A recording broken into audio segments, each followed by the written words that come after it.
بسم الله الرحمن الرحيم. مصطفى ناظم جار لاعب منتخب الشباب. أول شيء نشكر قناة الشرقية على اهلا بيك استضافتها مصطفى. وهذا اللمة الحلوة اللي جمعتنا ونستنا الحزن اللي لا بداخلنا. ان شاء الله ماكو حزن. إن شاء الله ماكو حزن. أول شيء إحنا صحيح خسرنا المباراة، بس علينا احنا كنا نتمنى الفوز، بس علينا نستفاد من اخطاء المباراه. نعم.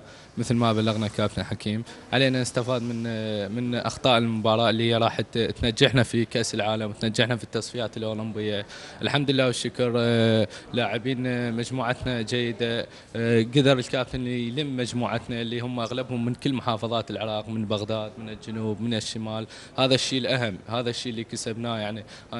لاعبين من البصره، لاعبين من شمال العراق، لاعبين من جنوب العراق، لاعبين هذا. هاي اللي جمعتنا. طبعا. ثاني شيء احب ان اطلب من المسؤولين من العالم تقيم اللي عملوه الناس على هذا الفريق.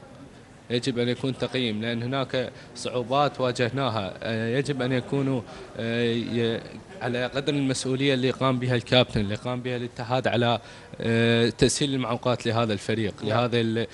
تسهيل المعسكرات، تسهيل هذا لهذا الفريق. واجهتنا صحيح معوقات، كنا من العراق، كنا من هذا. الحمد لله والشكر.